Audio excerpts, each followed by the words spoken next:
better. Got it. All right, let me see what we got here. Jonathan is, I don't think he's coming anymore. And Adriana. He had some issues. And he didn't do well in the test, which was, what can I tell you? And Tommy, did I see Tommy here? I'm here. Hi. Well, you're online. Video. Yeah. You're on video. Thought I'd seen you. Couldn't figure out why I couldn't find you again. All right. Shanice's not here yet. Valerie. What? She's in the bathroom. Oh, okay. Okay. And Maya, are you here?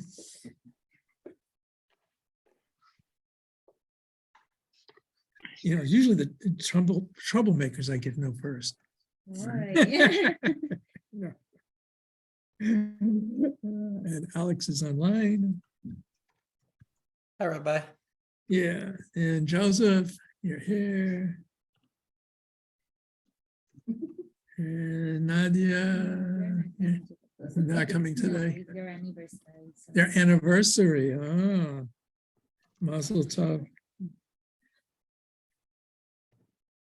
Well, maybe they'll pick it up. I hope so, because there's important stuff tonight. And Valeria, I'm glad to hear it. And Kay's online. Okay. All right, so yeah, it's not so bad now. Okay, I'm going to just real quickly talk about this week's Torah portion. It's the title is B'Shalach, when the Israelites leave Egypt. And it's got several important aspects to it. Of course, the Exodus, and then the story of the crossing of the sea. Most people are used to hearing it described as the Red Sea, right? But the fact of the matter is, in Hebrew, it's Yam Suf. The word Suf means a reed, right? As Rashi in his commentary points out. So it's really a sea of reeds. So we don't really know the location. There's no way to identify what is being said to be the location of that event. But it's introduced by saying that God doesn't take the Israelites by the shortest route to get to the land of Israel. And one explanation is because they would have to fight with local entities, and they're not ready for that. And we see that even when things are going nicely or relatively nicely, they're fetching, they're complaining to Moshe. If things were going difficult, they're even more so. All right? There's one thing about the Jewish people: not only are we stiff-necked, we complain a lot. All right? So they seem to be trapped by the sea. And Moshe plays to God, and God says, "What are you doing? You know, stretch your rod over the waters divide." Israel crosses through dry shod, and the Egyptians, when they follow, they get drowned by the waters. Now, it's interesting to note also that it says an easterly wind blew all night. So the Bible is putting into it a phenomenon that is a normal physical kind of phenomenon, whether it's, so that, we think of it as a big miracle, and the Talmud really builds up on it. And has all kinds of elaborations, make it even more miraculous. But I just think it's interesting to note that, as with some of the plagues, the Torah puts into it certain elements that are part of the natural order. Right? When the locusts are brought in, it talks about being brought in with the wind, which is how it happens, and being pushed away with the wind. Mm-hmm. So, but in any case, Israel crosses through, and when once they get onto the other side and they have the victory, there's what is called Shirat Hayam, the song of the sea. And Shirat Hayam is written in the Torah in a special way. It's normally a Torah passage. You have words going across the line, and you got a good scribe there. Make sure he puts the start and end of the in right spots. But it's a full line usually. Or sometimes there might be a gap, which serves like a break between a paragraph and another paragraph. Here, as is the case in a number of passages in the other parts of the Bible, a few words are written, then a space, a few more words, and a space, and a few more words. And then on the next line, where the space is above, words are written below. Follow? So they call it a brickwork, right? Because so you have it like that. And that's how poetry is written in the Tanakh, in that particular form, at least certain poetic renditions. And so it is the Shirat, and then we're told after Az Yashir Moshe B'nai Yisrael Shirazot L'Adonai Le'mor, and it's chanted normally in a special way. Normally the chant we say Vayaber Hashem Moshe Le'mor Daber B'nai Yisrael Marta Alehem Yasulehem Tzitzi Rakaveh B'Gdeim L'Dorotam, something like that. But here, because of the nature of this special passage, it has a different flair to it.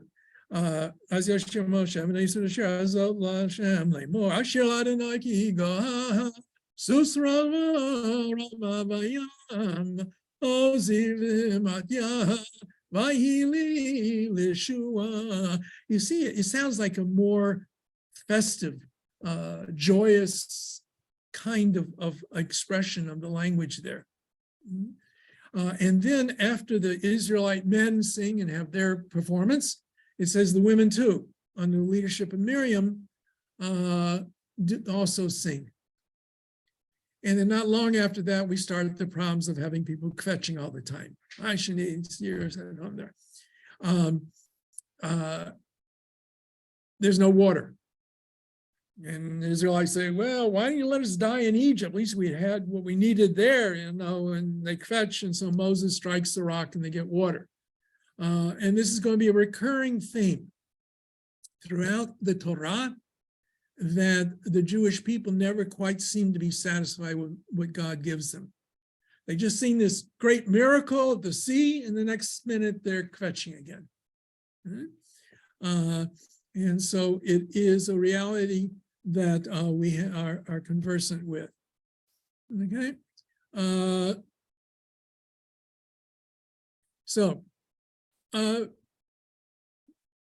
We also, at the very end of it, have a passage that is one of the more difficult concepts that we find in the Torah. Let me just get rid of that for a second. What's the chat? Okay.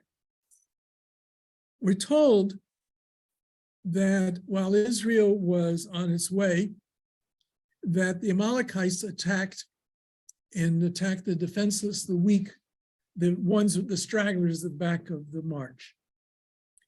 And this is seen as being a very terrible action. And Amalek is cursed. And it says that there will be war between God and Amalek. And Israel is told to destroy Amalek, wipe them out, men, women, and children, which we today would call genocide. Now, it would not be unknown to ancient peoples and people of that time to have that kind of language, whether it's be taken literally or not is a question. But it wouldn't necessarily disturb the ancients. Right? I'm afraid that's the reality. It doesn't disturb some people today. Okay. So it's interesting that the rabbis later on, they point out that when the Assyrians empire, the Neo-Assyrian Empire comes to be, and this is around the 800s BCE, part of their practice, just like later they do with the northern tribes of Israel, is to take people from where they live and put them somewhere else. It served as a means of making sure they didn't revolt, because they're not on their homeland. And it also served as a means of settling people in areas that needed populations. So the rabbis say that Amalek was similarly spread out and dispersed amongst the nations. So there is no way of identifying Amalek anymore. So what the rabbis do with that is essentially they take this idea that there's a mitzvah to destroy Amalek and say, yeah, the mitzvah exists, but it's impossible to fulfill it. Well, instead of saying instead of reading it out of the Bible, because it is a very problematic thing, and the rabbis recognized it. Instead of reading it out, they fenced it in such a way as to make it impossible that you can't identify Amalek. If you can't identify Amalek, how can you go and destroy them? Unfortunately, in the modern era, where there's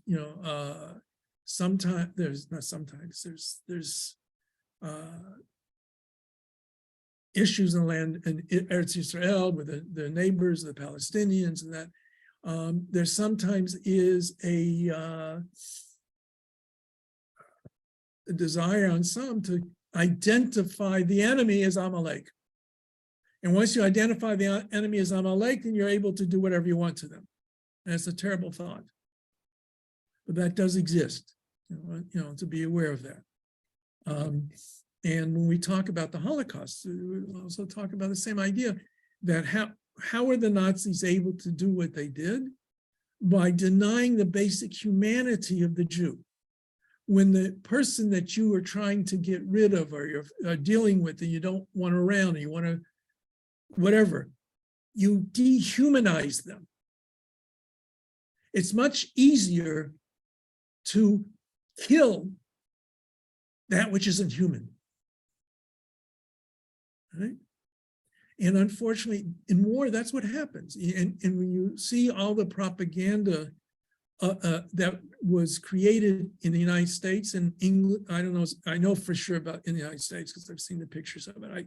I'm pretty sure it existed in the other allied countries, of the way they portrayed the Japanese, for example, in these posters, or the way the Huns, the Germans, were described in some aspects.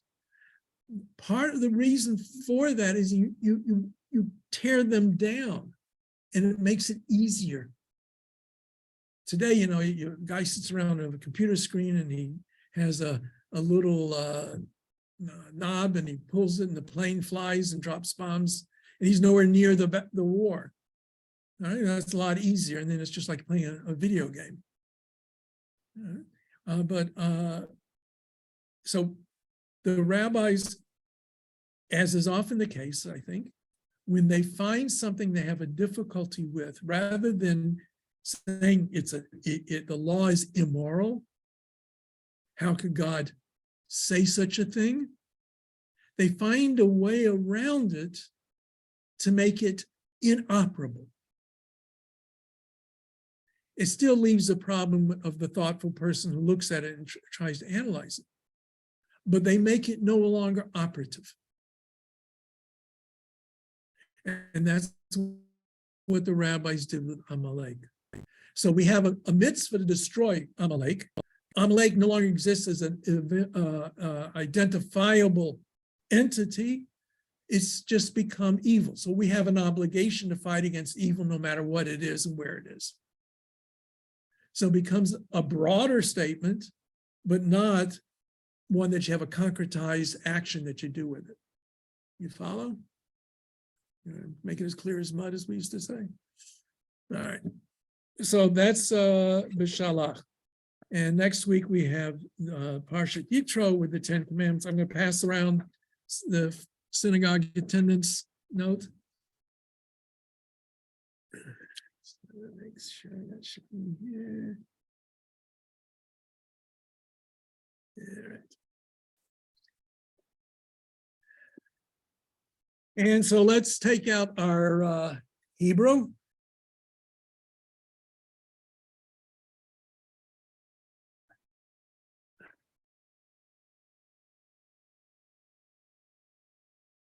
right.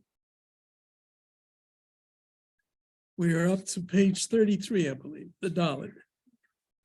Okay.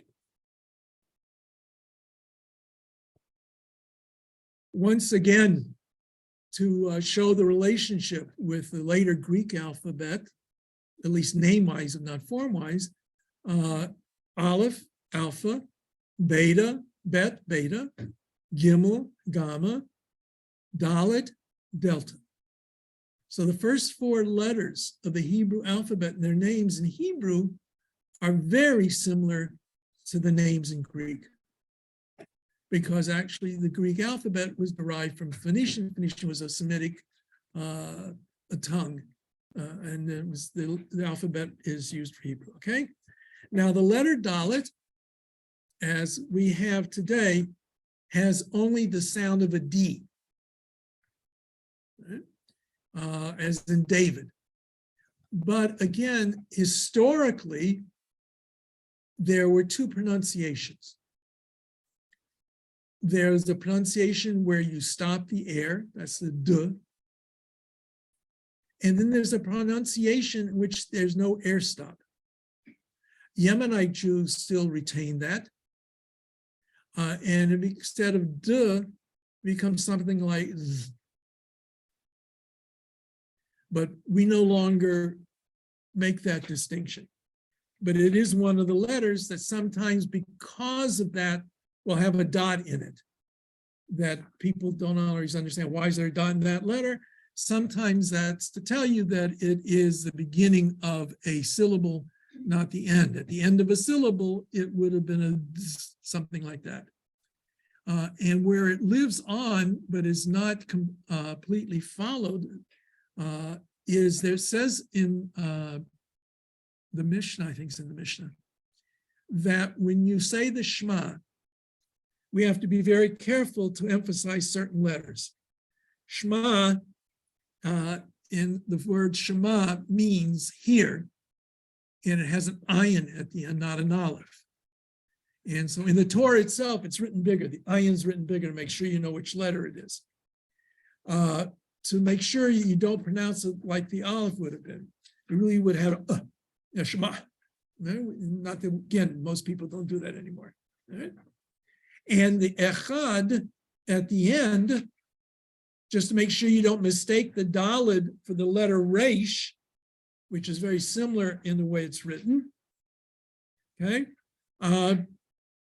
They say you emphasize it. How can you emphasize the daled at the end of echad? If it's a no dot in it, and there was this idea that the air it kept going through, it would not be echad, but echad. And so it says you're supposed to hold on to the dalet. But you will hear, especially in Orthodox circles, we'll hear people saying echad, which is really wrong, but that's based upon the fact that we don't say the dalet the same way anymore. But to relieve your problems, only a D sound for it. So I just like to throw this stuff in for the heck of it. Okay, so letter Dalet, as in the word kiddeshanu. So line number 1, we read D, day, da, do, da, do, day, de. Line number 2. Dan, dal, lod, deshe, dor, daka, da. Right, page 3. I'm sorry. I was saying it's confusing with the resh. All right, the way to remember, all right, the resh, I say the resh is rounded. The R, right? The resh is an R sound. The right-hand top side is rounded. The dalet has a dip in it. Okay, so resh is round, and dalet dips. As a way of kind of remembering the difference. But that's why it says you emphasize the dalet at the end of echad, because if it's you made a mistake and thought it was a resh, it'd be acher, another, different. They just look identical. Oh, Well, Yeah. one like this, one is. well, as I say, you have that little, Yeah. yeah, Yeah. of course, I understand that, but that's the trick to try and remember. The dollar dips and the ratio goes round. Okay. So, so I thought you were commenting on the word daf. Daf means a board or a plane. It can mean a piece of paper. And it also in the Talmud, and we're going to talk about Talmud later today. They are what they call folio pages. Folio is side A, side B, and it's referred to as daf.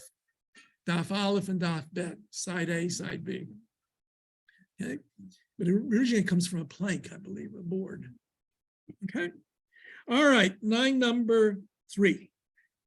Derash, Lad Rosh, Ledor, Cheder, Kadarim, Degel. Okay. Line number 4. Tzedek, Tirdof, Tzadik, Tzedakah, Lehatzitz, Asher. Line number 5. Od, Darshan, Gadol, Gedolim, Dagesh, Agada. Line 6. Midrash, Enosh, Darom, Kedem, Kadima. Line number 7. Dargan, Gamad, Begadim, Kedusha, Mikdash. All right, now he says at the bottom of the page there, Kidshanu means made us holy or sanctified us. The letters Kuf, Daled, Shin has the meaning of separate, distinct, right? Hence holy. That which is holy is separate and distinct. And the word tzedek, tzadi daled kuf, means the right thing, what is right. So tzedek is rightness or righteousness. Tzedakah is a word we say for charity, but it's not charity. Charity is something you do out of the goodness of your heart. Actually, charity comes from the word caritas, means heart.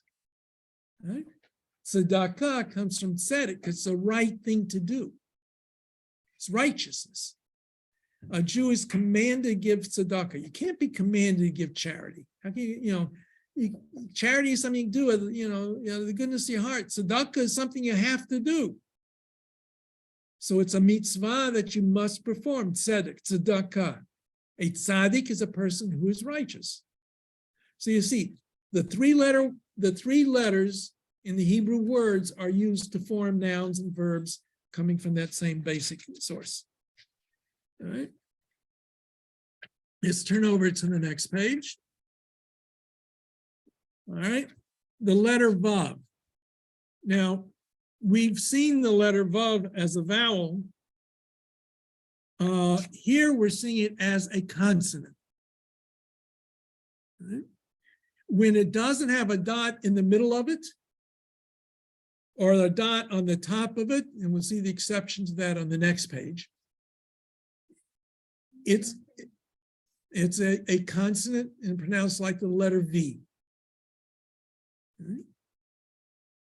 So as I say in Yiddish, weiter, gentlemen, ladies and gentlemen, let's go on, weiter, further. Okay, so letter Vav, as in mitzvah. Okay, line number 1. Va, va, ve, ve, vi, v, vo, ve.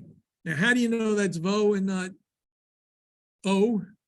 You can't. Standing there right by itself, I automatically, since it was using as a consonant, I assumed it was the vav consonant. But normally you'd say it as O. Right? Standing by itself, it will be O. Okay, because there's no way of knowing otherwise. All right. We will show you how in modern Hebrew spelling. Look at line number 2. All right, line number 2, the third. All right, the line number 2, the third one there, vo. In modern Israeli spelling, they will sometimes do it that way, so that you know there's the vav for the consonant and the o vowel. Okay? But in older Hebrew writing style, spelling style, you just have to know that normally it's O. Like I say, on the next page, we'll come to our exception to that rule. Okay, so line number 2. Vav, vu, vo, tzav, tziva, hove. Line number 3. Vikam, vaten, vihadag, vihatur, va'ad. Line number 4.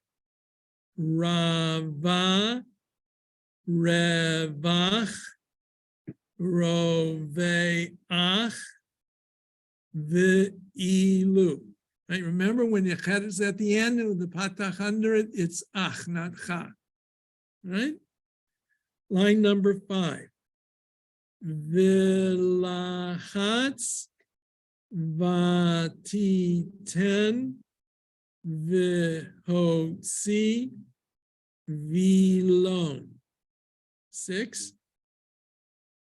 Viter, vichulei, vatratni, v'hahoveh. That's a very strange combination there.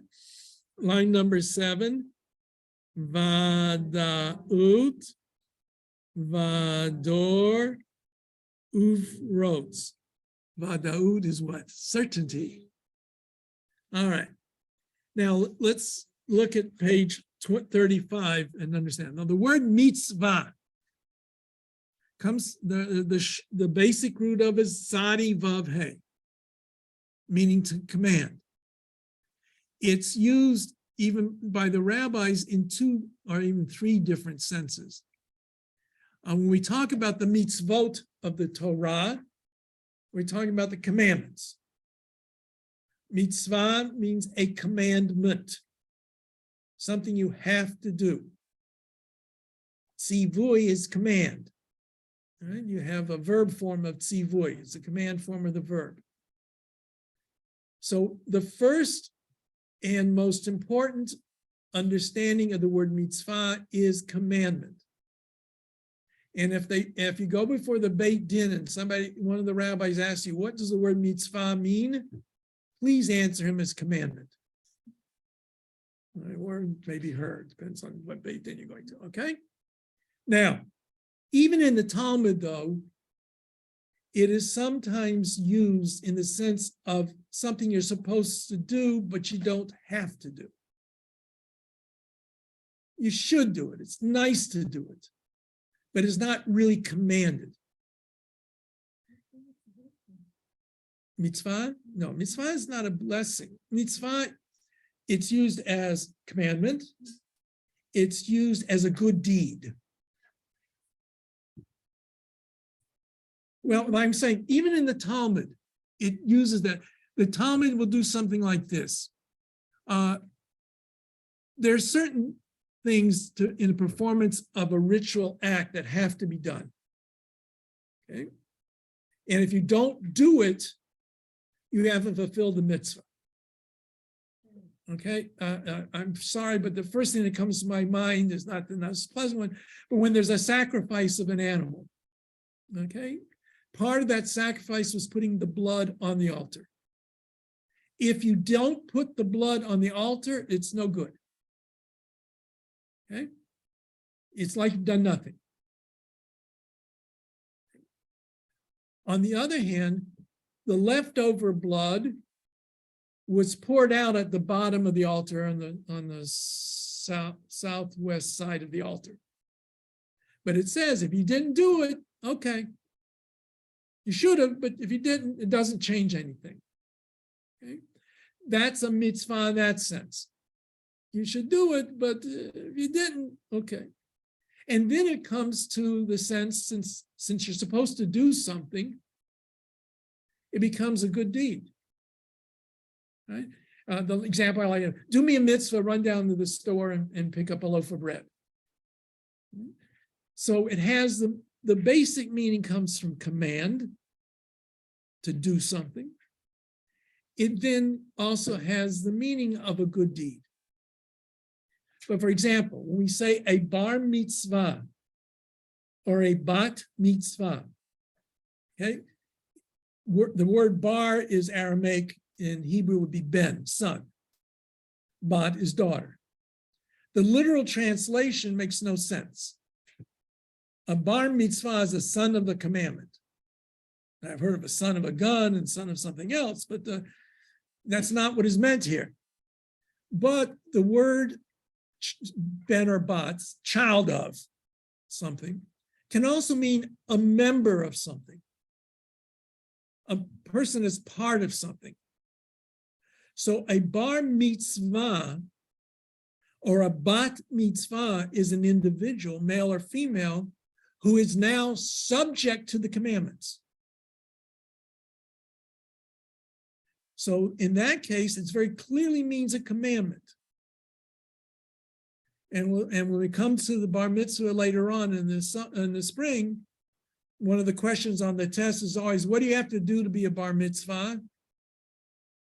Anybody have an answer? Be 13. That's the answer. Nothing else is necessary. Bat mitzvah, 12, traditionally for a girl. Jewish. Well, yeah, thank you. You're right. You are correct. Very very Talmudic point. Jewish on the Hebrew birthday, not the. Yeah, according to the Hebrew birthday, the day of your Hebrew birthday. Okay. Well, when are you 13? The Hebrew count. Yeah, but who cares about? I'm born March 30th, the 20th. Who cares March 20th? What's that got to do with the Torah? It's Adar, or whenever it was, right? Well, no. I'll tell you, my kids, most of them, they celebrate both for their children. For their children, yeah. Well, if they make anything big, it's bigger for the Hebrew birthday. But no, when you're counting ages in Jewish tradition, it's for bar mitzvah. I'll give you a wonderful kunst with that. We have the idea of a leap year. What do we do when there's a leap year? How do we mark a leap year in the Hebrew calendar, Jewish calendar? It was the first or second class. Add a month. Very good. Oh, yeah. I think I know what I'm going to put on the test. All right. You add a month. Adar, second Adar. Okay. So on a leap year, there's an Adar 1 and there's an Adar 2. Well, no, maybe, I suppose, but it comes up more on your side. Somebody has when they die, when you commemorate it, we'll talk about that later on. But you have this phenomenon. My son, my youngest, was born on the 4th of Adar, Bet. Right? He was born in a leap year. The year he turned 13 was not a leap year. So he celebrated his birthday on the 4th of Adar, the only Adar there was. Gotcha? Got with me? So now he had classmates who were born the same year that he was. They were born before him, but something like, say, Adar 6, there's Adar 7, Adar 8. But on the year of their bar mitzvah, my son came before them because he was born on the 4th of Adar on a leap year. So there's only one Adar in that year of his bar mitzvah year. So he's a year, that's when his birthday is, the 4th of Adar. So he actually became a bar mitzvah before kids who were born before him. Follow that? Do conservative Jews go by bar mitzvah, by Hebrew birthday as well? If you talk to the rabbi, most rabbis will say that for the bar mitzvah whoop-de-doo, or at least when you're first called to the Torah or what have you, they normally insist upon the Hebrew birthday. I can't say they all do necessarily, but traditionally that's what is done. I'm sorry? No, okay. All right. So let's get back to the word mitzvah. Now, on the top of the page, we have the word mitzvah, and underneath it, we have mitzvot. Okay, the plural of mitzvah ends in the hey, so most of the time words that end with a hey will have the plural form will be, the hey drops out and you have ot at the end. Yelad, boy, yeladim. Yalda, girl, hey on the end, yaladot. Okay, that's the normal plural. So mitzvot is the normal plural. But we have this strange issue here. How do we read it? So it says the plural mitzvah is a minor reading problem, is written mitzvot. Based on the consonant vowel consonant pattern described on page 2 of this text, the vowel vav must first be read as a consonant and then as the vowel, the cholam. Thus we read mitzvot as if it were written mitzvot with 2 vavs. As I said, they sometimes do that in Israeli spelling today. All right, so we have vitzivanu, and then underneath that, b'mitzvotav. So how do we know that it's mitzvot? There would be a shva before it. Say under the tzadi, mem, tzadi, vav, tav. Mitz, that's the first syllable, mitz. So you have to have a consonant sound after the syllable ends. So that's how you would know it's mitzvot. Right? It's not easy to, it's one of those things. If you just kind of, when you see that word mem tzadi vav tav, just to say assume it's mitzvot. That's the easiest way to do it. Mitzvot. Right, like I say, all right. All right, so let's read the bracha for the candle lighting. It's towards the bottom of the page there. Let's read together.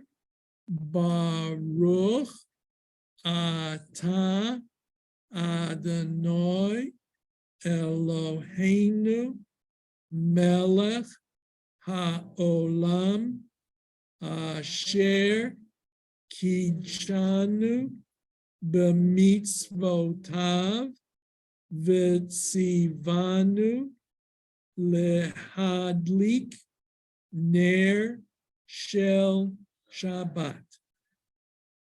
Where normally you only say amen when somebody else says the blessing. Oh. When the normal practice, there's an exception or two, but the normal practice is amen is the Hebrew like saying ditto for me. Okay, really means I agree with what you said. Right? Okay, so when you were saying the bracha, you don't say amen. You're saying like I agree with myself. Of course you agree with yourself. You just said it. No, that's okay. But if I hear somebody else saying it, then I would say amen to it. That's the normal practice. Right? So, example, if somebody's called up to the Torah, everybody will say amen after the bracha, after their blessing. Right? So, in the Birkat HaMazon is one of the exceptions where we say amen after our own bracha, but normally we don't. Okay.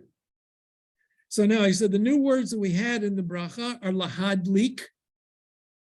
Lahadlik means to light, to kindle, or light something, fire. The word ner, you translate as a candle, but ner means a lamp. Originally, they probably referred to oil lamps in the ancient world. Today, most people, well, I don't know if most anymore or not. In my circle, they use oil lamps. We have oil candles, oil. But it is also could be a candle. Okay. Shell means of, something that is possessed by something else. It belongs to something else. Shabbat. Anybody know what Shabbat means? Okay, Shabbat. Okay. So there's a nice exercise for you to practice at home with the meaning of the words on the next page, and then the review on 37. Okay. All right, tonight we're going to talk about rabbinic literature.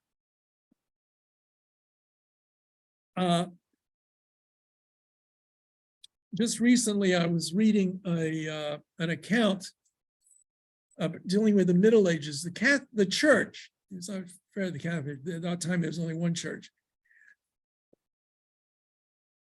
Christianity believed that Judaism was this backward thing. Jews lost their way, couldn't do anything new, didn't even understand their own scriptures. That was the Christian position. And all of a sudden in the Middle Ages, in part because of Jews who converted to Christianity, the church learned there was something else besides the Bible in Jewish hands. Most importantly, the Talmud, but all of rabbinic literature. To be a Jew means to be a Jew, an observer, one who observes the Torah as explained by Jewish tradition. Right? It says in the Torah, and we say it in the Shema, Ukshartam leot al yadecha, you shall bind them as a sign upon your hands, and they shall be for a symbol, a totaf, between your eyes.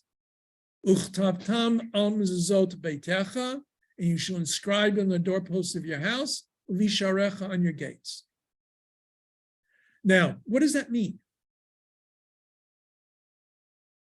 You shall bind them as a sign upon your hand. Rabbinic tradition understood that meant boxes with these passages written on a parchment that we attach to our arms with leather straps and on our head with leather straps. And the writing on the doorpost means we take a small scroll, a parchment, we put it on the doorposts of our house. Now, that's clearly not spelled out in the words of the Torah. Lo tavashel gediba chalev imo, you will not cook a kid in its mother's milk. That doesn't say anything about separate dishes and separation between eating meat and milk and all of those laws. All of those are found in rabbinic literature. And so Judaism, as we know it today, is not really biblical religion. It's the biblical religion through the prism of the eyes of our religious leaders of the past, the rabbis of old.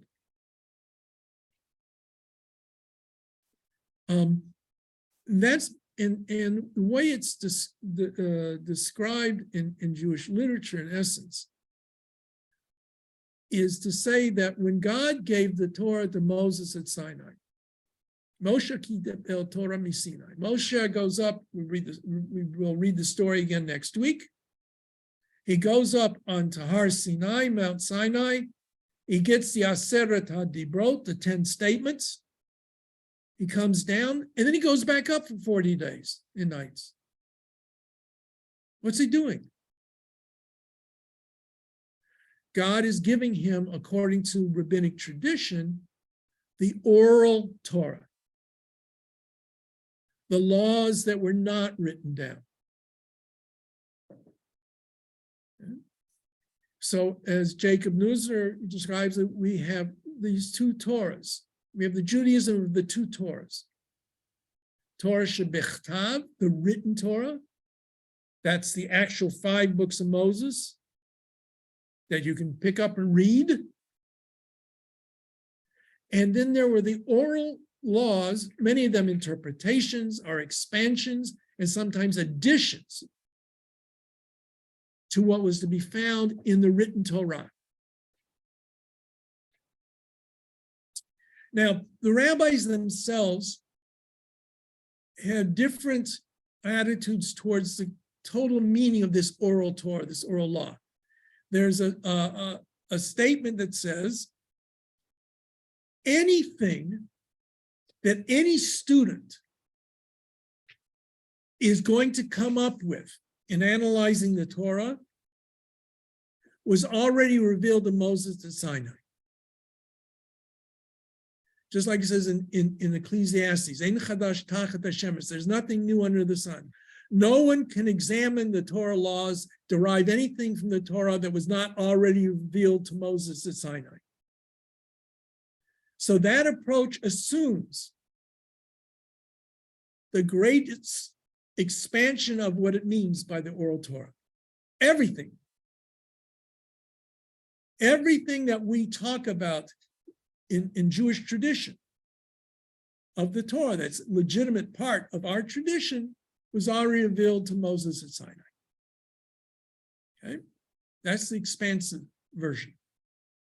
There's another story which says that, again, Moses goes up to Mount Sinai, and you have to use your imagination here a little bit because this is rabbinic playing around. If you look at the Torah scrolls, some of the letters in the Torah have little extra lines on them. Tagim, they're called, crowns. It mentioned in the New Testament as jots and tittles. Okay? So Moshe, as it were, sees God writing out the Torah and putting some of these extra decorative lines on words. So Moshe says to God, Kadosh Baruch Hu, what is this all about? He says, someday a great rabbi is going to interpret all kinds of things based upon that. So Moshe says, show me this great rabbi. So he says, turn around, and Moshe turns around. He finds himself in the schoolhouse where Rabbi Akiva is teaching. And he sits down in the back row, because that's where the worst students were. And he's listening to Rabbi Akiva give a lecture. And Moshe has no understanding what's going on. He doesn't know what Rabbi Akiva is talking about. So he turns back to Guy and says, I thought you said you're going to show me what happened to my Torah with this patience, Moshe. He's like the Israelites, not the patience. Turn around. So Moshe goes back, sits down.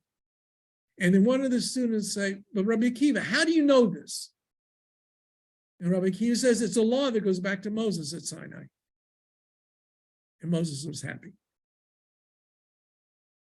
Moshe didn't know the law, but Rabbi Akiva says the law that goes back to Moses at Sinai. So that clearly it's an indication that there is some kind of development. You know, any written law must be understood. And we can understand it sometimes based upon language, sometimes based upon the world in which that law is given.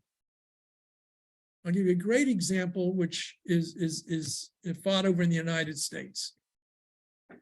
The Second Amendment to the Constitution says in order to have a well-armed militia, the right to bear arms, I can't read it exactly properly, the right to bear arms. People have rights to bear arms. So the Supreme Court of the United States has understood that to mean that you can make no laws banning an American citizen from owning a firearm. Others say, wait a minute. First of all, it was talking about the militia. So you could have a militia because they didn't have a standing army necessarily. So the reason they had to have guns was so if they had to have a war or have to fight, they know the guns are there. And indeed, they were registered back in those days. People let them know, so they knew what guns are available for fighting. So that's one, interpretation based upon what was going on then. The second interpretation is, yeah, but they're also talking about muskets. They're not talking about AK-47s. The others say, no, they're talking about arms in general. And therefore, two interpretations of what that law means. And in the United States, since you have a Supreme Court, the final adjudicator of the law is the Supreme Court. Now, if, and it never happened, but if enough people in the United States wanted to eliminate that passage from the Constitution and make an amendment to the Constitution now allowing the ban, at least control over firearms, and enough states ratified it, that would change it. But right now, because the court has decided X, that's what the law of the land is. Okay? So any law must be interpreted. It says in the 10 Commandments, Lo tirtzach, you shall not murder. What is the definition of murder?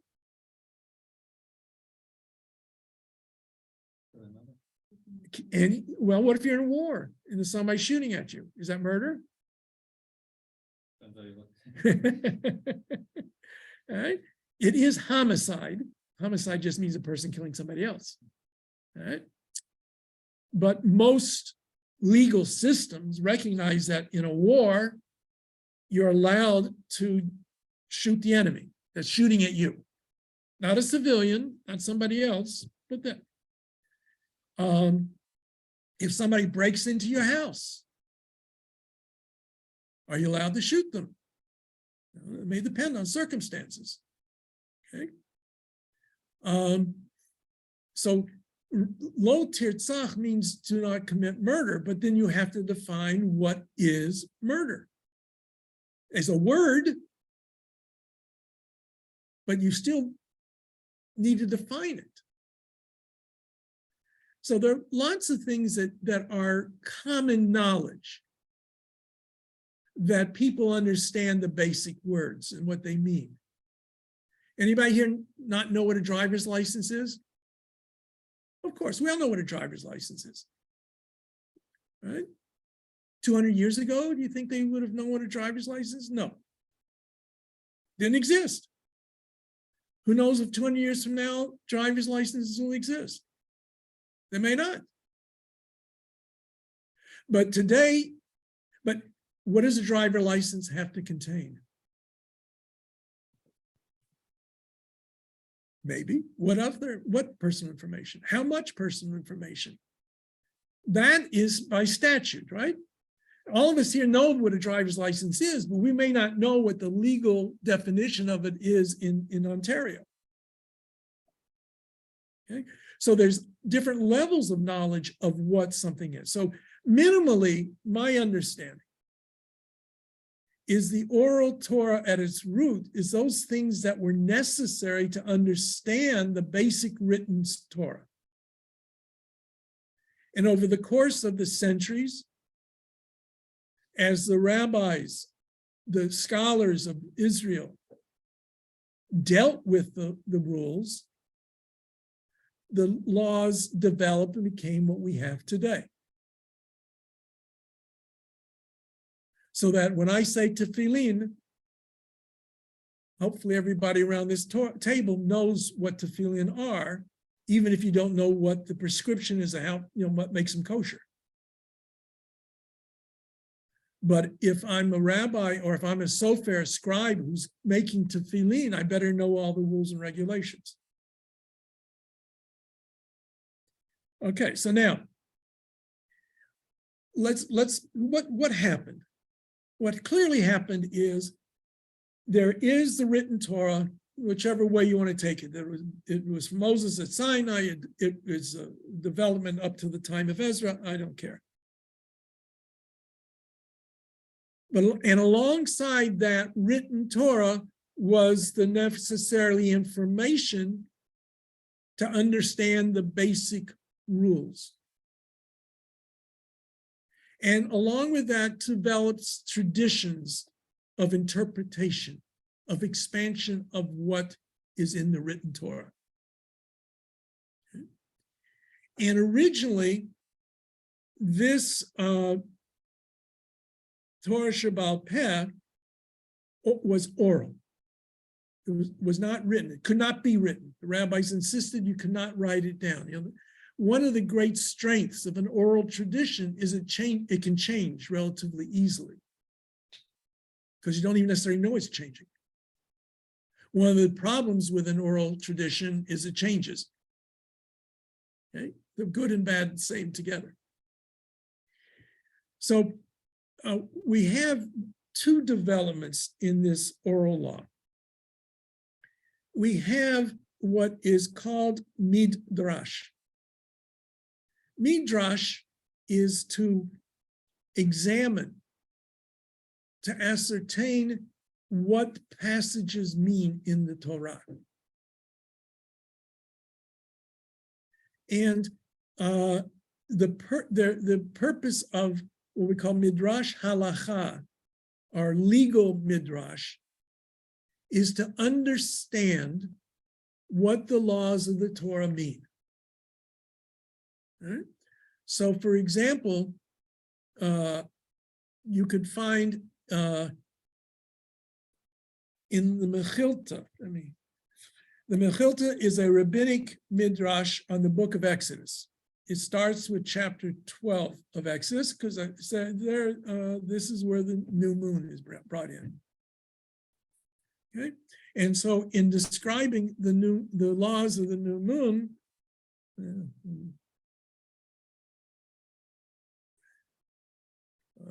come on, those all. I meant to, oh no, I have it here. Where is it? I thought I had it.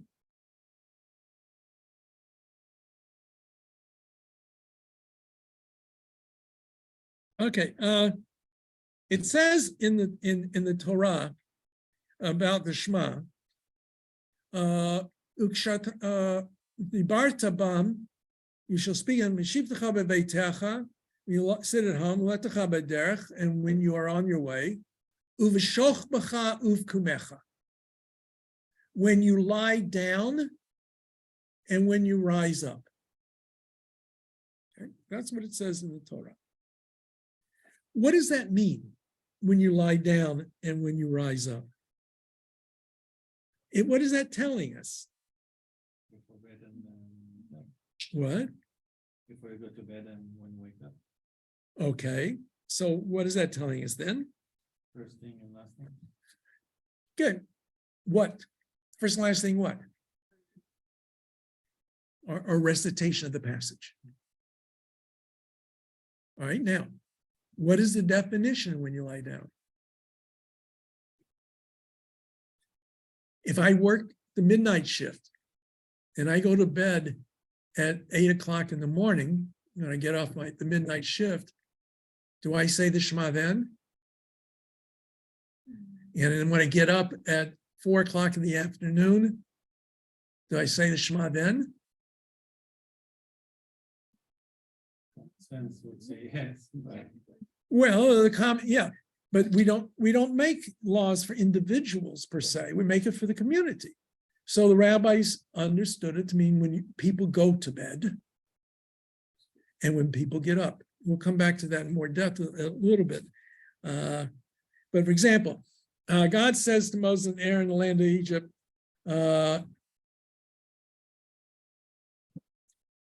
okay, this is Midrash Halacha, this is the Mechilta. Vayomer Hashem el Moshe ve'Aaron be'eretz Mitzrayim lemor. Lord spoke to Moses and Aaron in the land of Egypt, saying, okay, that's the verse. So what do the rabbis do with this? Shomea ani, I understand, I hear, Shahaya hadavar li Aharon ulam Moshe. This statement from God was given both to Moses and to Aaron. Then later on it says that God spoke to Moses in the land of Egypt. He was talking to Moses and not to Aaron. And that's almost in the same story. If that is the case, if that's the case, that God's only speaking to Moshe, why does it say to Moshe and Aaron? Elam Lamed rather teaches us, Shekashem Shahaya Moshe Klal L'Dibrot, just as Moshe was crowned for leadership, Kachayaron Kalal Dibrot, so too was Aaron crowned for leadership. Umipneima Lo Hayam Medaberimo. So why didn't God speak with him? Mipnei Kvodo Shel Moshe, because he honored the Moshe. Right? So that's just kind of clarifying the wording there. But let us see, find another. Back in the Bible times, there was no night shift, was there?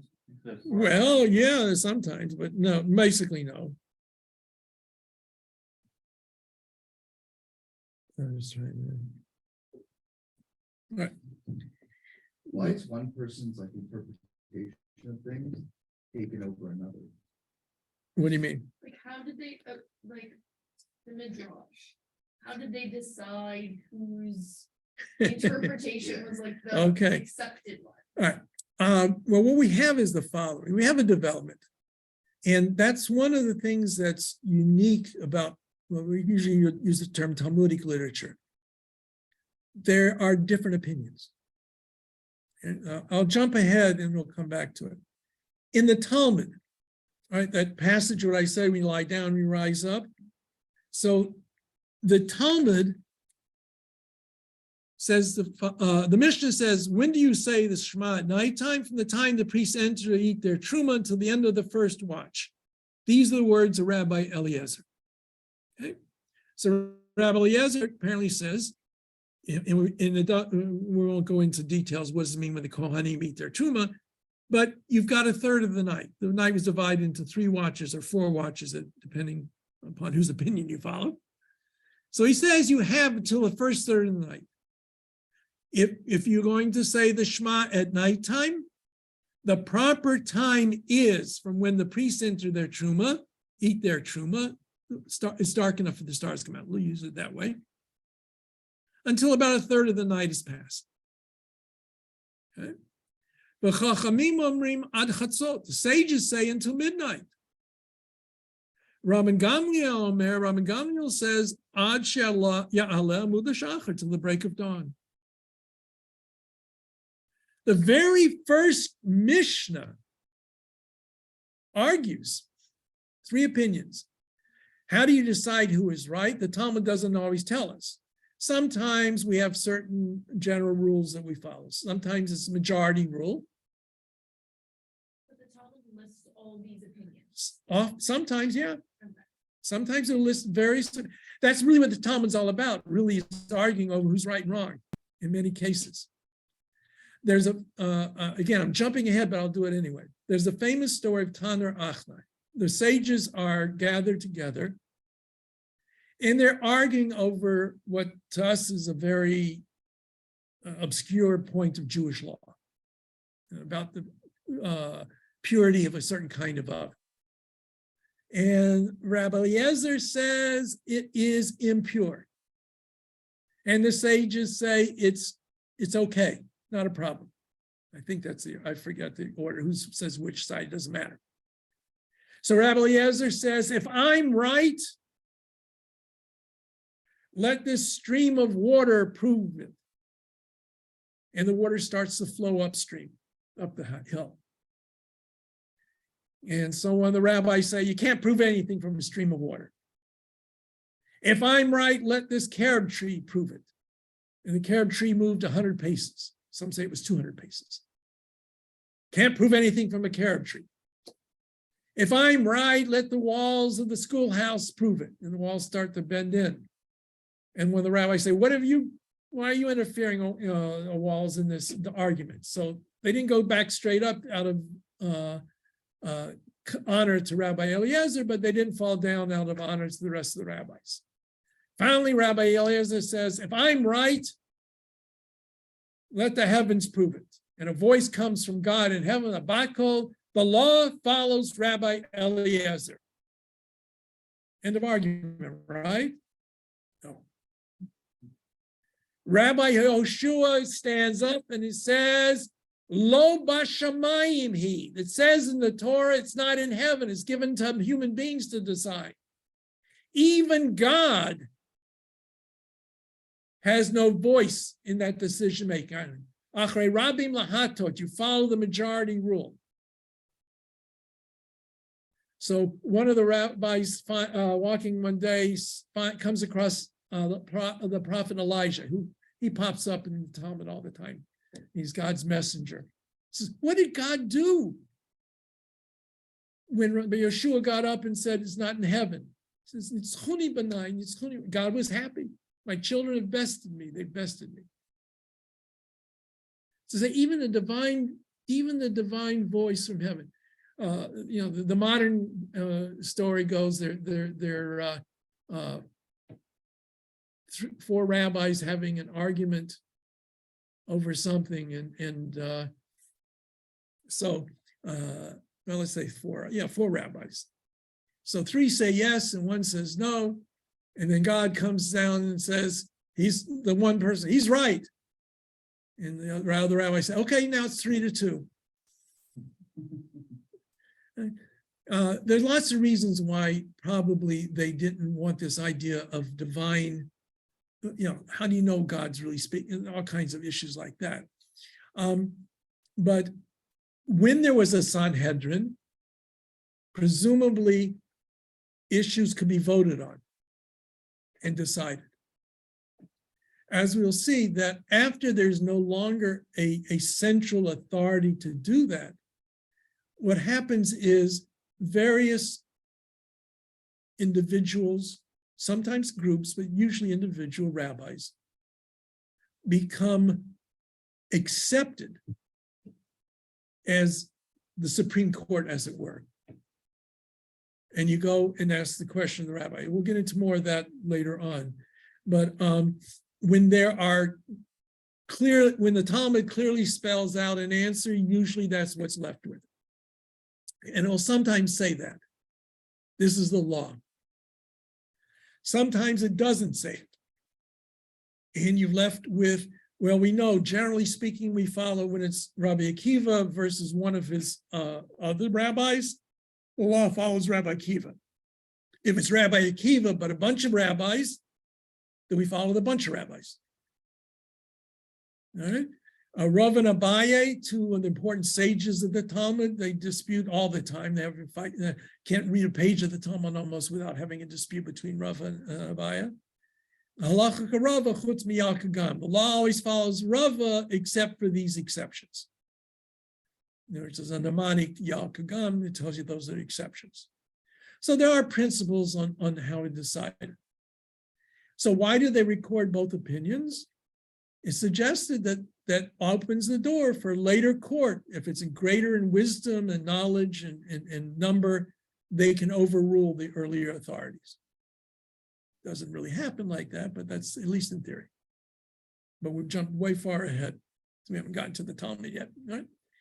But anyway, getting back to the Midrash. So one kind of Midrash, basically, it follows the Torah itself. Eventually, it's compiled and later on written. And it serves like a commentary, a legal commentary on the Torah. One of the most, in the Mechilta being one of those. So you could follow chapter and verse in the Torah, and you will find rulings that sometimes difference of opinions. You might find these rulings about rabbis, and there are a number of different works. Mechilta is one of them. The Sifra are others. these are come from what we call the Tanaitic period, the period up to around the year 200 CE. I'll send you a chart of all of this after the class. So the rabbis of that period created midrash halacha. Okay? They explicated going by the following the Torah's pattern,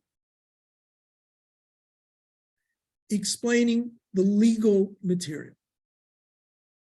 Now, there is also another kind of midrash that grows up beside it, but mostly compiled later on, which is referred to as not midrash halacha, but midrash agadah, homiletic stories, explanations for passages that we don't, of the stories, the narrative.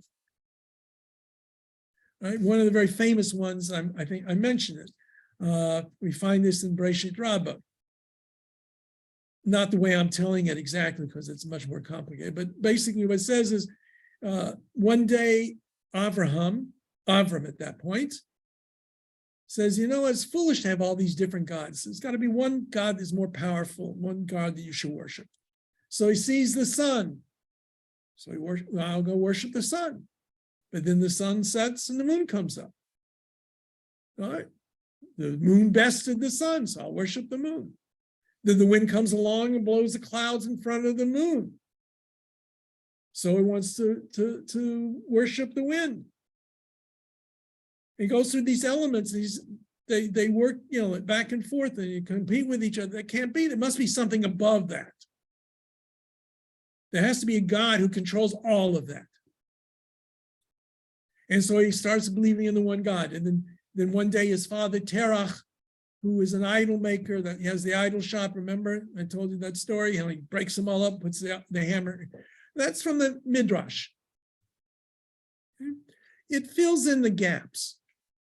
It is not necessarily meant to be taken literally. Maimonides says if you take them too literally, you got a real problem.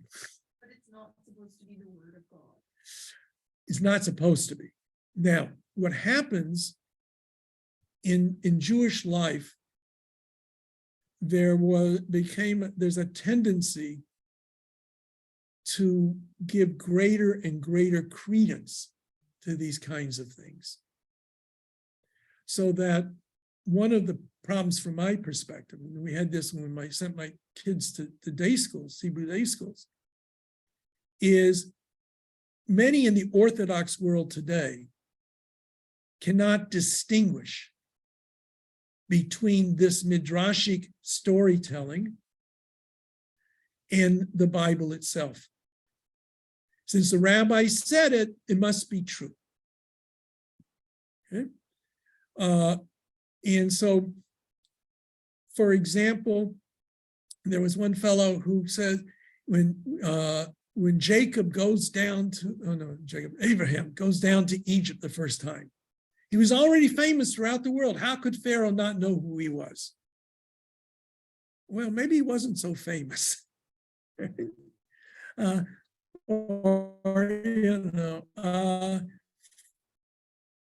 And so and that's one of the problems that we confront, is that midrash, halacha, the halachic midrash, that becomes accepted. That's, you got to have you have to decide, you do X or Y. But when it comes to a narrative, what's right or wrong? But when in the modern, especially when we get up to the modern era, when reform and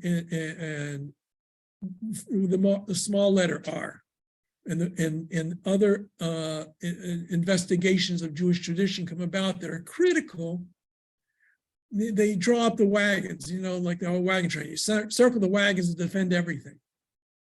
So everything becomes the word of God. Okay? So that's a problem for the very traditional minded.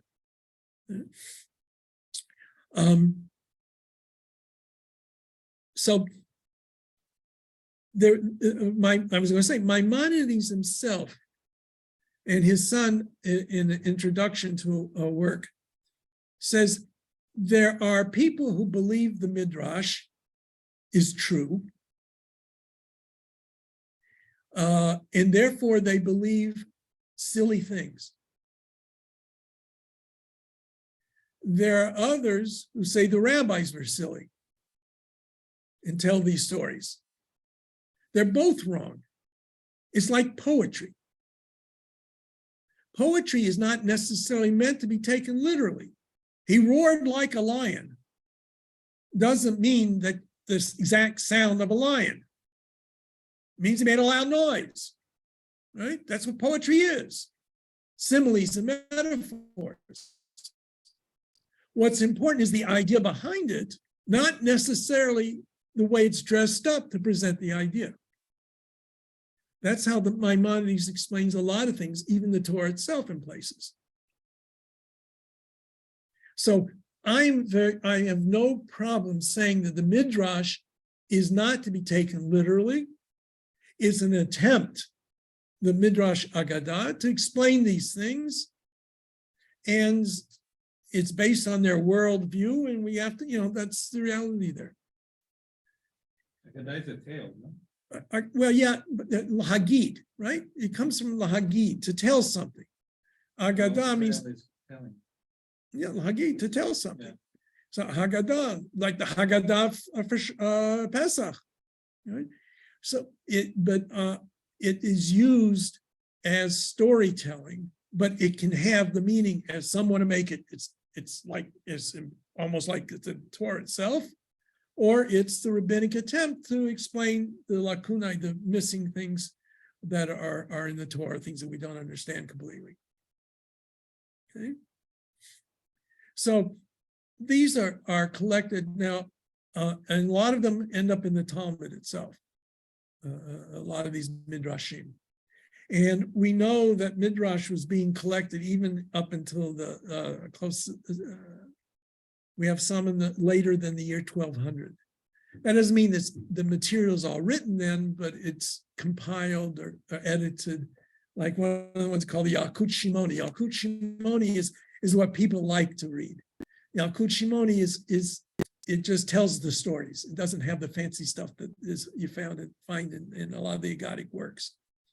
And if you're really interested in it, there's a work called Legend of the Jews by Ginsburg, Louis Ginsburg, in which he does it in English. And he takes all of these materials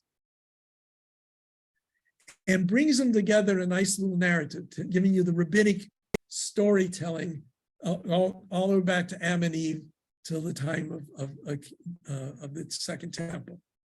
Okay? And he just tells it like it's a story and weaves it together, makes it never existed that way until he did it, because he's grabbing it from all other kind of different places. But it makes it like one narrative. Okay. All right, so, but both of these methodologies, midrash means to search out meaning, either legal meaning or homiletical meaning. But they are mostly centered around the Torah text itself. For Midrash Agadah, the storytelling, that's no big deal. Although they bring in lots of other things from different parts of the Bible, but you can read it that way. That's not an issue. But if I want to know about the laws of Shabbat, they're not all found in one passage in the Torah. There's laws here, there's laws there, there's laws everywhere. Okay? So at some point in time, and we can't be sure about this, there are a lot of things that we don't know for sure, various rabbis started to separate the basic oral law from the Torah passage.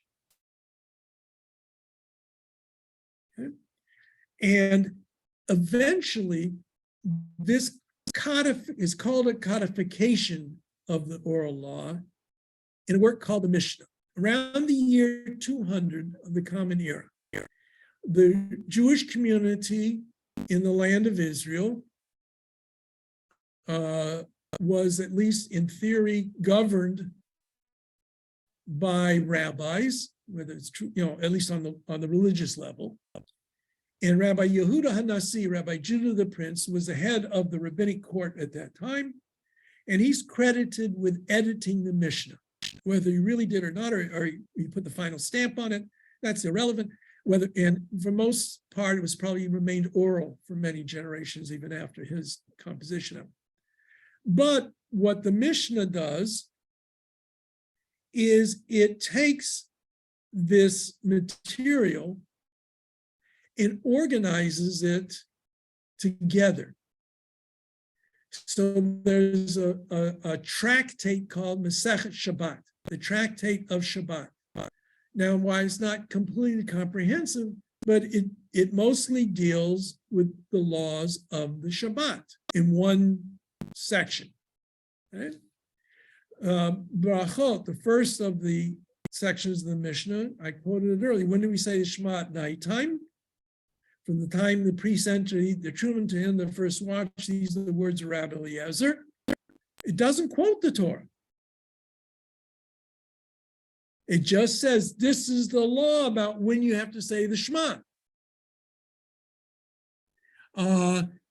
Baba Kama, the first one of the tractates that deals with the laws of damages, says there are 4 major categories of damages: the ox, the horn, the tooth, and fire.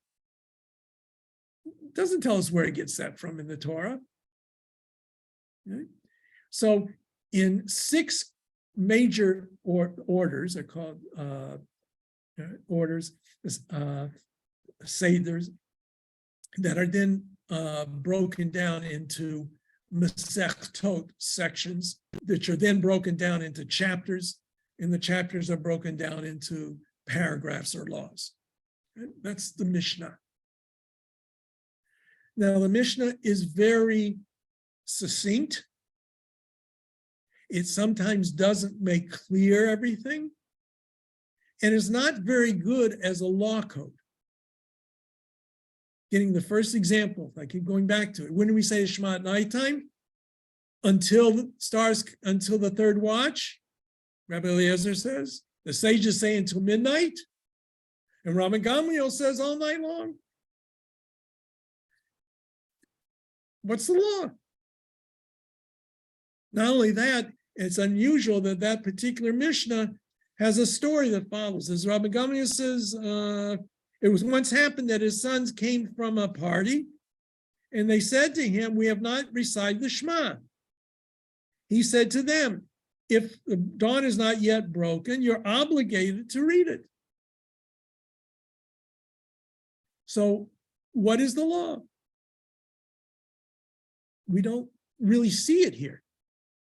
The law codes later on will tell you.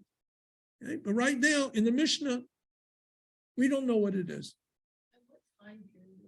Around 200 CE. All right.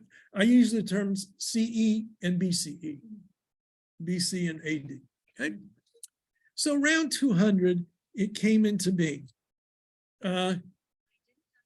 Because I wasn't talking to you, I'm going to have to get rid of that thing there. All right. It's supposed to only work when I touch it. All right. Now, there are other works that are called, this is all this period of time, up until around the year 200. The rabbis of that era are called the Tanaim. Right? Like I say, I'll give you a chart later on. Tana is sometimes referred to as Tanaitic literature. Tana means to repeat. Actually, the word Tana means to repeat. The word Mishnah means to repeat. The Shanot. Right? Because it was all an oral tradition. So now what happens is that various rabbis in various schools, both in the land of Israel and in Mesopotamia, what we call Babylonia, discuss this material that's found in the Mishnah. They try to understand what the Mishnah is saying.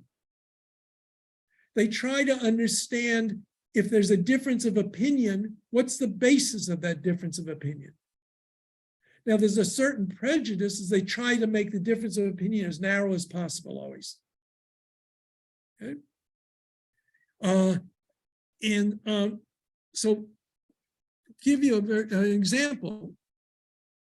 When we say Shema at nighttime, the time the stars come out at night, the words of Rabbi Eliezer. So what does the Talmud say? From these schools of thought, one of them creates the Babylonian Talmud, and one creates what is known as the Talmud Yerushalmi or the Palestinian Talmud. That's why the word Palestinian really refers to Jews. All right, the Palestinian Talmud. Now, the dating is hazy.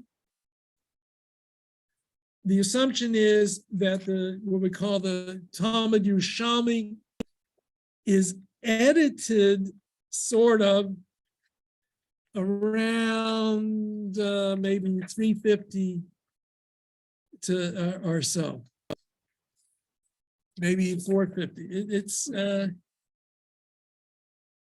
the latest dating I have here is 450 CE. We're not sure. The Babylonian Talmud is theoretically edited another 150 years later, but actually we know it was still being edited for a couple hundred years past that. So when we say Talmud, most of the time people are referring to the Babylonian Talmud. You know, if you go to a yeshiva and you're learning Talmud, you're almost always going to be learning the Babylonian Talmud. Okay, so now getting back to my example.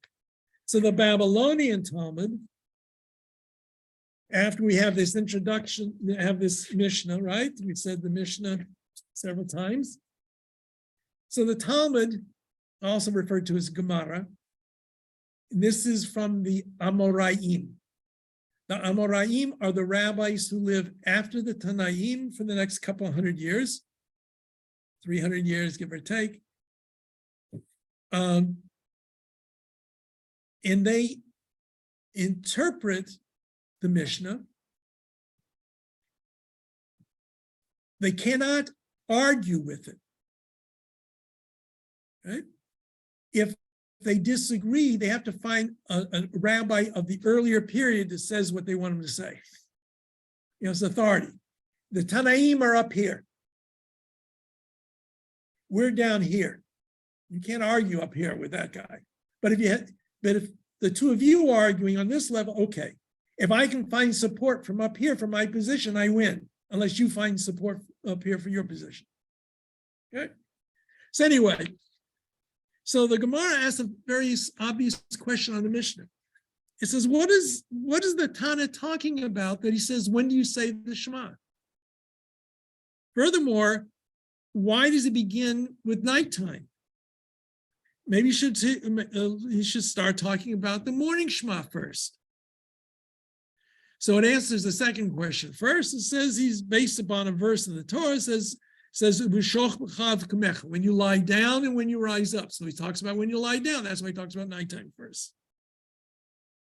Or if you want, I can say it's from this. He learns it from the creation story of the world. Because it's writes in the Torah, there's an evening and a morning one day. Okay, so first of all, they want to know what is he basing himself on? And why does he start talking about nighttime instead of morning time? And as often the case in the Talmud, they answer the second question first. Either because it says in the Torah when you lie down, when you rise up, or because in the story of creation, it says there was evening and there was a morning the first day. Okay, but now the Talmud keeps going though. And that's the case. If that's the case, later on in the Mishnah, we haven't gotten to it, says you have two blessings that you say before the morning Shema and two blessings afterwards, and one before and two afterwards in the evening, two before and one after in the evening. Litany Darvira, you should talk about evening first. You switch. First you start talking about the evening, then you're talking about the morning. Why aren't you consistent? And the Gemara answers, well, because you talked about both. And since it's talking about the second, the morning, he keeps going with the morning. It's almost a literary analysis. Okay? So this is part and parcel of what the Talmud does. It seeks to understand the Mishnah. It seeks to understand the differences of opinion. Sometimes it strives to explain the various opinions, narrows the opinions. Sometimes tries to decide what the law is, and sometimes it kind of loses its way. And so while it's talking about one thing, it starts talking about something else. And so all of a sudden we're starting, Freud with what's the Freudian idea where you what? No, not that part of it.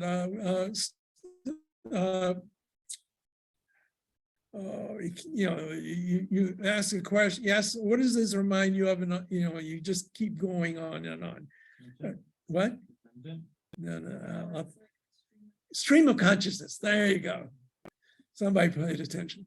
So the Talmud can sometimes be like a stream of consciousness. This reminds him of this, which reminds him of this. And then at some point they say, you know what, we better get back to the subject at hand. Sometimes it's because of the way the Mishnah itself is organized. The Mishnah was oral. So when something is oral, you want to have it easily memorized. That's why it's very brief, why the Talmud has to argue over stuff. But sometimes it uses mnemonic devices. One of the mnemonic devices is the number 3. 3 things. We have 3 opinions here in our Mishnah. So sometimes there will be series of 3s. They just organize around the number 3 just to organize the material. Sometimes there'll be wording. In one of the tractates of the Talmud, talking about a leap year and in celebration of Purim, and what's the law's first Adar and the second Adar, it says Ein bein Adar Aleph Adar Bet. There's no difference between the first Adar and the second Adar except for, and then gives you some differences. So now that it's talking about there's no difference between A and B except for C, it brings other examples. Has nothing to do with the month of Adar, has nothing to do with Purim, has nothing to do with anything we're talking about right now, but it talks about Tuma, impurities. Why? Because they were associated with groups of 3s. Or this was a verbal, or sometimes in the Talmud we'll have Rabbi Chia says this, and since we're talking about Rabbi Chia, we have another statement of Rabbi Chia and a third statement of Rabbi Chia. So sometimes we can see this. So, all right, so now we have all this material. It's written as if there is a debate going on in the schoolhouse. Just like the Mishnah sometimes look like there's a debate going on between the rabbis, the Talmud is framed as if there were a debate going on. Rabbi A says this, Rabbi B says that, and it's back and forth, and it's the tennis tournament, hit back and forth, or ping pong, whichever metaphor you like. But we know that sometimes these rabbis don't live in the same era. One's dead before the other one's even born. And it's framed as if he's asking a question on the guy who was born after him. So there's a certain artificiality for sure. So what happened is that, and this is again a scholarly debate, but at some stage, these arguments, these discussions were edited, put together in a framework that makes the Talmud that we have. Some say this was around the year 450, 500. Some say that we're talking about several hundred years even later than that. But eventually this becomes what we know today as the Talmud. Now, this undergoes a certain development as well. We have we have some manuscripts, very early manuscripts of the Talmud. By early, we mean 1100 or 1200 of the Common Era. We don't have anything goes back that far for Talmudic men, for sure. And the Talmud was just written, you start on a page on the first bit of parchment and you keep going. Eventually, we have people who comment on the Talmud, trying to explain what is being said here, because it's not always clear. One of the most important of those figures is a man by the name of Rashi, Rabbi Shlomo ben Yitzchak, or Rabbi Shlomo Yitzchaki. Lives in northern France, born in Troyes in 1040, and dies in Worms in 1105. Okay, so right at that point in time. Rashi writes a commentary on the Babylonian Talmud. He tries to go explain words, phrases. For example, this is from the time the priests enter to eat their truma. The Talmud's going to talk about it later on, but very early on, at the very beginning of it, Rashi explained it means when the stars come out at night. Just that you should know. Okay?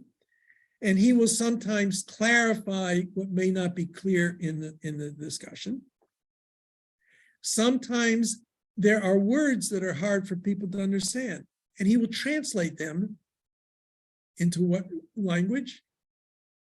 French. One of the best sources for medieval French of things that are not important matters, harnesses for horses, a plow's head, right, is Rashi.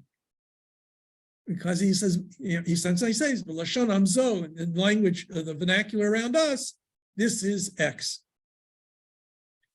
So which means he made the Talmud open to people. He is the most important commentator on the Talmud. No one studies the Talmud without studying Rashi's commentary. Right? And he begins what we see as the Ashkenazi school. We'll be finished in just a couple minutes for tonight. And he also writes a commentary on the Torah, hence the terminology Chumash and Rashi, the 5 books of Moses and Rashi. And he has many students. And interestingly enough, he only had daughters, 2 of whom married prominent Torah scholars. His grandsons included such illustrious scholars as Rabbeinu Yaakov Tam and Rabbi Shmuel ben Rabbi Meir, the Rashbam, who were amongst the founders of what they call the Franco-German Tosafot School of Talmud study. Rashi explains the words, the basic meaning on the passage. Since that's already done, his grandsons and the students that come after him seek to explain various issues that arise. It says in this passage in the Talmud X, and it says somewhere else Y. How do we reconcile those two? Okay. They're called the Balei Tosafot, the addenda. They operate for a couple of 100 years after. And by when the printing press comes into being, and the Talmud eventually is printed in what we call,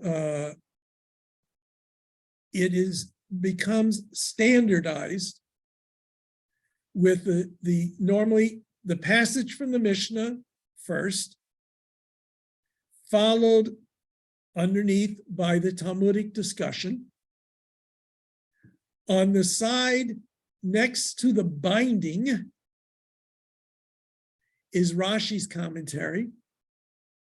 On the other side, away from the binding, is the commentary of the Balei Tosafot. And then depending which edition you have of the Talmud, some other guys get popped up here and there, and then the guys in the back of the book.